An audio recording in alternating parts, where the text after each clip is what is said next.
Is DayZ worth buying? I get asked this question a few times a week on my live stream, so I'm going to talk about why I believe now is the best time to start playing DayZ.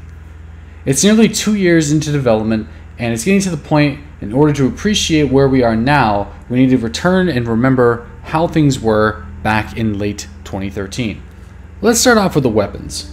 When DayZ first launched, we had two primary weapons, the M4A1 and the Mosin, and we only had one sidearm, the FNX 45. All three guns did already come with a variety of different attachments, so it did have a little bit of flexibility, but for the most part, you didn't have that many options, especially considering how many weapons the DayZ community has been used to during the DayZ mod days, Epoch, Breaking Point, Day Zero, and all that stuff. It was probably very difficult for those types of players to get behind it at launch, and I kind of understand that, especially for people who love DayZ action in the firefights. Now, we have the M4A1, the AUG, AK-74, AKS-74U, AKM, Mosin, Winchester, Blaze, SKS, CR527, Sporter, Trumpet, IZH-18, Double Barrel, MP133, MP133 Pistol Grip, MP5, UMP, PM73 Rack, and a lot of sidearms. I'm not going to name them all, but there's a lot of different weapons to choose in DayZ now, and every single one has, well, not all of them, but most of them have a variety of different customization options, spray paints, attachments that you can go after. So it gives a lot more flexibility than just finding a Mosin. Well, you can go for the compensator, you can go for the PU scope, you can get some camouflage, you get some spray paint, CR527, finding that hunting scope, get that tiger camo, getting the trumpet and also putting the hunting scope on that. I mean, there's a little bit more variety, and also the double barrel sawing them off and sawing off the Mosin if you're a madman. So there's a lot of different ways of playing this game, and on top of that, you can now craft the improvised bow. That's been in the game for a while, but a lot of people are now starting to kind of pick that up and kind of test it out, especially now that you can use sharpened sticks as ammunition. You're going to see a lot more bow gameplay coming very soon, and even now you can combine two sets of 6 rags to make an improvised rope, and all you really need is a stone knife to make a bow plus your rags. So you're going to be seeing a lot more of craftable weapons down the road. And in addition to all those firearms, we also have a variety of different melee weapons and some craftable weapons like the sharpened stick, which is currently my favorite melee weapon in the game. Now, on top of weapons, there's also exploration, because in any survival MMO, one of the biggest things I think a lot of competitors miss is having a huge open world with a lot of exploration and a lot of different variety in the towns, different lootable buildings, and really putting an emphasis on not just building a major fortification base, but having a bit of a nomad atmosphere.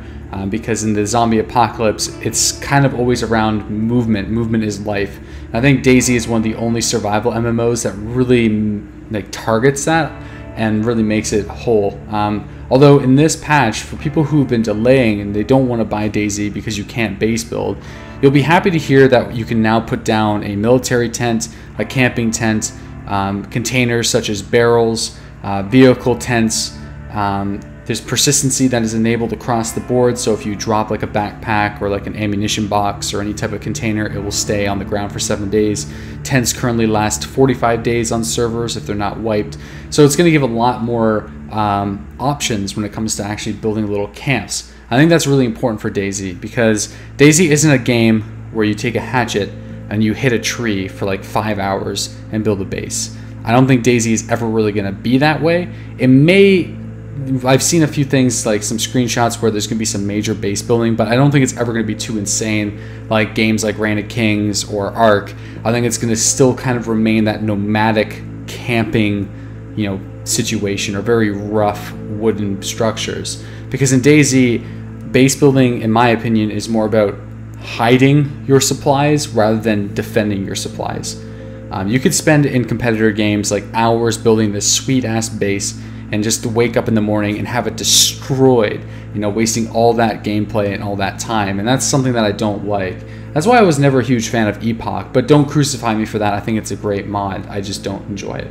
Now, when it comes to exploration, the amount of updates with cities and towns in Chernarus has been frequent, giving players more options to explore the northern regions of the map. If you forget how basic Chernarus was, go back and play some Arma 2 and check out Chernarus in order to appreciate the increased detail of Chernarus Plus. It's also good to mention that DayZ mod, most of the buildings were not even enterable. So pretty much if you find a building that you can't enter in DayZ Standalone, it's weird, because there's just pretty much every single building you can get into. And so soon, all the buildings that currently are not enterable will have full interior updates. And also clothing. So DayZ mod didn't really have that many options for clothing. Before, you found a clothing pack and you right-clicked it to equip it, rather than finding individual pieces of clothing. And DayZ has moved so far away from the original loot system that it's hard to even compare them anymore. Just the level of combinations when it comes to just finding clothing and the way your player looks, I think really gives additional personality to the game, where in games like DayZ mod, you're fairly limited of what you can do just because of the engine. I think in a lot of ways, patch 0.58 for DayZ, which was just released last week, is a milestone for the project because it's really pushing for some of DayZ's core aspects, which is exploration, looting, and working with what you have. I think in previous patches, it's been far too easy to find military equipment, especially in 0.57, where you could just go to guardhouses and crashed BMPs and vehicles and find a shitload of equipment. And now we're kind of moved to the point where finding an automatic weapon can be very rare on private hives, and finding those attachments is even rarer, the ones that you actually want. Finding some of the best weapons in the game, like the SVD. I'm not going to include the M4, the AUG right now, because the officer buildings spawn them. But for the most part, some of the higher end gear can take hours or days to find. I think that's really important, and includes a hefty amount of luck at that as well. So most of the player base is actually moving off of the coast. If not the majority of the player base is actually working off the coast. And I think that's something that has been one of the most hot topic items in the DayZ community, is how you get players off of the coastal cities and exploring into the map. And I think right now, I've never seen it, as a huge northern player, I've never seen it so popular up in the northern regions. Like Vybor, Northwest Airfield, Vereznik, even Cabanino and Stari and Novi, those are all really popular towns now. And even Mishkino, which is one of the furthest western military bases that you can actually go to, there's lots of action there, lots of players around. So I think right now, DayZ is a really good spot, but I'm not going to talk about all the positives here. I think I'm going to end the video off with a slight negative, and that's obviously the zombies. So right now in the game, zombies are still not perfected. In fact, in 0.58 stable, there's virtually no zombies. The only zombies that you can find are really far north in like Stari Yar and north of Severograd in the woods. So if you are playing 0.58 and you're looking for some zombies, go super far north and you'll find them. And I think that's probably going to be the next milestone chapter for DayZ, is actually getting those zombies working in a way that makes it immersive, fun, and challenging. And I think that's probably something that's going to be coming very soon. I guess the last thing I want to talk about is vehicles, because vehicles is one of the big things that a lot of players didn't want to move to DayZ Standalone because there wasn't any vehicles and it took a long time to travel around the map.